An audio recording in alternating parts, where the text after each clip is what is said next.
السلام عليكم ورحمة الله وبركاته، ازيكم عاملين ايه؟ وحشتوني جدا جدا من اخر فيديو كنا فيه مع بعض. ونقول اللهم صل وسلم وبارك على سيدنا محمد وعلى اله واصحابه اجمعين. بصوا بقى، انا صاحيه بدري اوي. بصوا صاحيه الساعه كام؟ الساعه 7. عبال ما قمت وصليت وشغلت القرآن وظبطت شويه حاجات في الشقه، كانت بقت 7 8 الا تلت.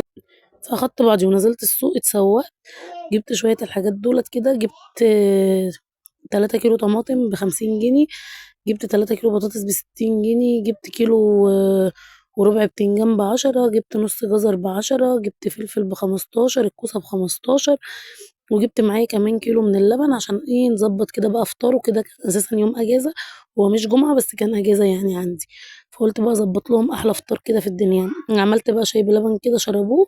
وبعد كده طلعت تاني بره، قلت اجيب شوية حاجات من بره. جبت ايه بقى؟ جبت عيش اللي هو الابيض دوت، وجبت فطير. تمام. جبت لهم كده بقى كام فطيرايه كده عشان يفطروا كده، وهنظبط بقى فطار مع بعض كده ايه، صعيدي، فطار بلدي كده بقى وصعيدي، وهنخربها. المهم، لو وصلتي لحد هنا من الفيديو انزلي اشتركي من الزر الاحمر اللي تحت الفيديو، واعملي لي لايك وسيبي لي كومنت حلو عشان ارحب بيكي في قناتنا.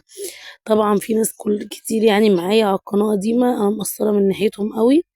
فبجد ما تزعلوش مني، والله غصب عني، النفسيه متدمره.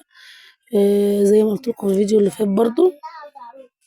فمعلش اعذروني، انا مقصره من ناحيتكم وانا عارفه ان انا مقصره، فما تزعلوش مني، حقكم عليا. جبت بقى هنا كمان نص عسل كده، وجبت حوالي ربع طحينه. تمام.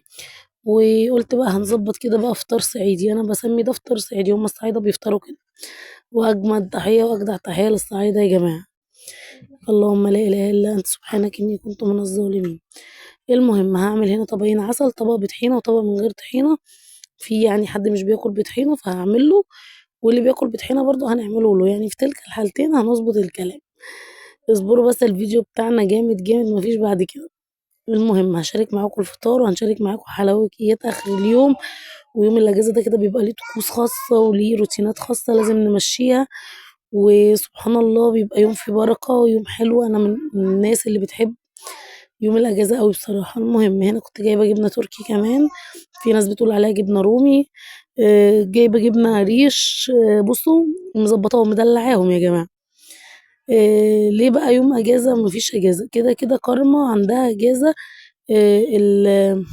الحد، السبت والجمعه. عندها اجازه السبت والجمعه. وكريم المدرسه بتاعته عشان منتدبه مدرسه تانية من بره، فبيدوهم برضو يومين اجازه عشان العدد كبير. تمام.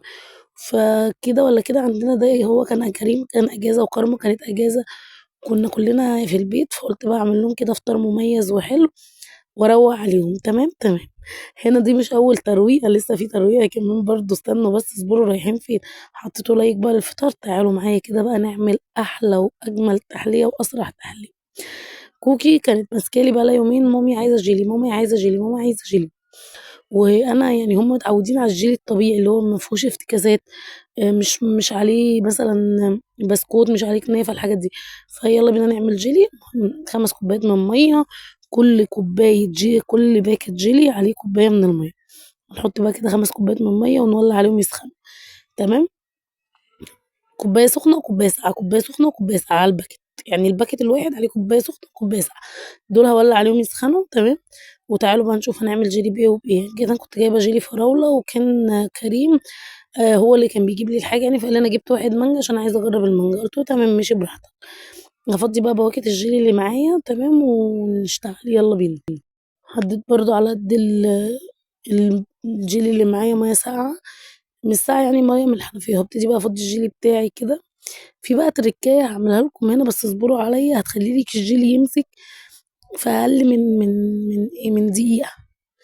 يعني تحطيه في التلاجة حوالي ساعة بالظبط ولا نص ساعة وتاكلي منه. بعكس الجيلي اللي انت بتسيبيه فترة طويلة قوي عبال ما يجمد، لا، التركية اللي احنا هنعملها هتخليه يمسك معانا بسرعة. اصبروا بس كده، نفضي الباقي كلها وبعد كده نشوف هنعمل ايه. تعالوا بقى، ايه التركية اللي معايا هنا؟ جبت جيلاتين من عند العطار، جيلاتين صالح للأكل يعني وكده. وهبتدي بقى ايه، احط معلقة كبيرة كده على الجيلي بتاعي اهو زي ما انتوا شايفين، على الجيلي الساقع او المية الساقعة يعني، بعد ما حطيت الجيلي والسكر. تمام. ليه بتحطي سكر؟ انا بحبه محلي، مش عايزه تحبوش محلي استغني عن السكر. تمام. حطيت الجيلي وحطيت السكر على كل برضو باكيت جيلي معلقه سكر كبيره. وهنبتدي نقلّب فيهم تقليب كويس جدًا ومستمر لحد ما أحس إن كل حاجة امتزجت مع بعضها. أول ما أحس إن كل حاجة امتزجت مع بعضها، هاجيب المَيّة السخنة اللي معايا بتغلي وهنشتغل بيها. بقى كانت كل حاجة امتزجت مع بعضها أهوّة، يالّا بينا نفضّي المَيّة السخنة كمان عشان خاطر نبتدي نقلّب وتصُبّيه في الكوبايات وخلاص على كده. تخيّلوا شايفين السهولة والسرعة؟ أنا لمّا كان كريم وكرامة أنا متعودة لمّا باعمل حاجة كريم وكرامة بيبقوا واقفين جنبي. هُم بيحبّوا كده يعني وأنا باحب كده على فكرة، لإن أنا كنت باقف جنب ماما وكده، فأنا حابة كده، حابة إن هُم يبقوا واقفين جنبي، فلمّا باعمله كريم بيقول لي: "إيه ده خلّصتِ؟ إزاي؟" قُلت له: "خلّصت." قال لي: "بالسهولة دي؟" قُلت له: "آه بالسهولة دي." قال لي: "ده أنا بعد كده أنا اللي هاعمله مش هاطلبه منِّك."